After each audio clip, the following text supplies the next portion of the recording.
Whether you think you can or you think you can't, you're right. So how do you explain it when an ordinary girl is able to overcome a fear she thinks she cannot beat? It must be the support and encouragement from those around her which help her rise to the occasion. Madam Toastmaster, fellow Toastmasters, and especially any guests and new members, it has been said that a word of encouragement during failure means more than an hour of praise after success. Today I want to share with you my story of how a few little words of encouragement meant the difference between my success and my failure. My story begins in the summer of 2004. I had just graduated from college, moved to Austin, and landed my first real job.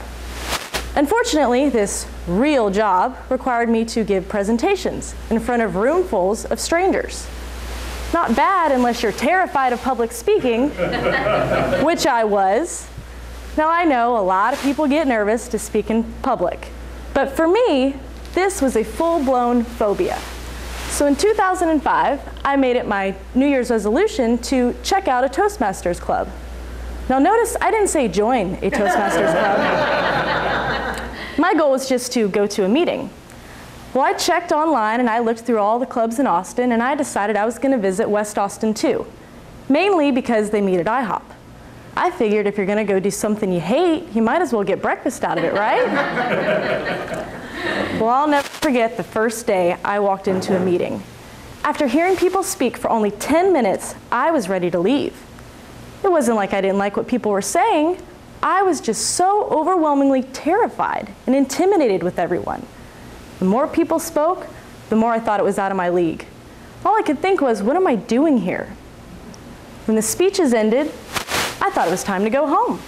Oh no, it was just getting started with table topics.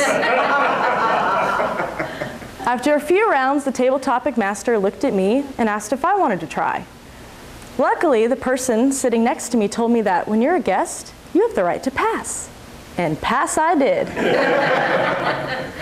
I went back to visit West Austin 2 5 more times, but always as a guest.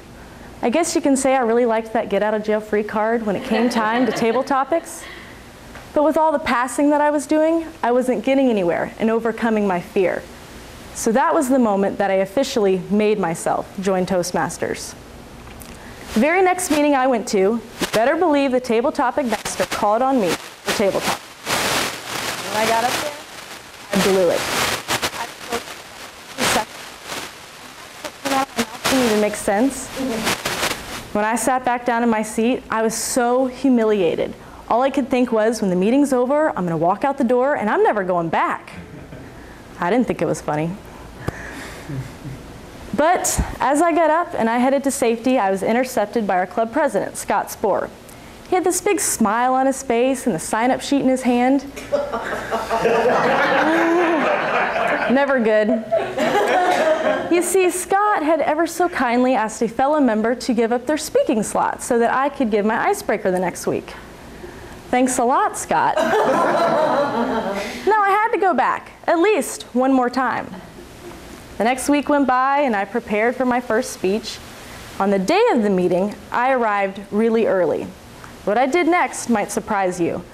I actually sat in my car for over 15 minutes and debated whether or not I was even going to show up that day.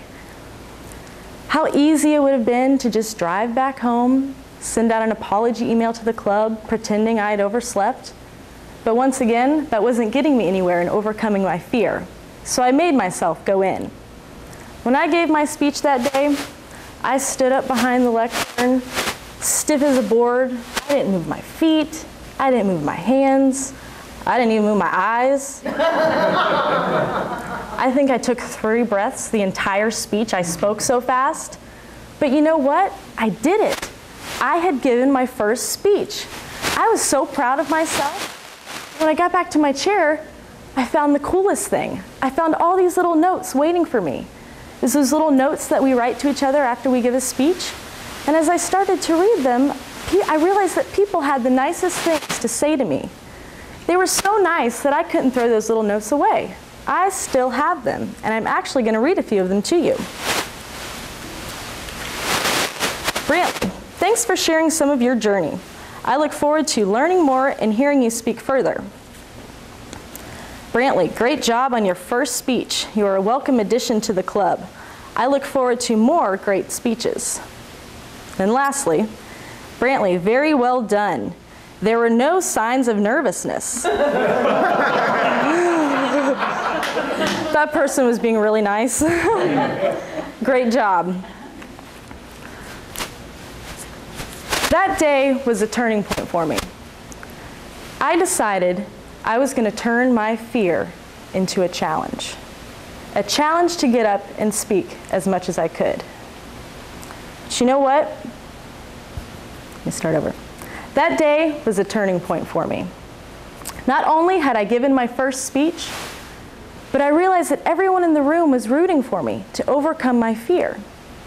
I'll be honest with you though, when I first got that 10-speech manual in the mail, I was going to throw it away. I didn't think I could do it. If I didn't want to give one speech, why would I want to give 10?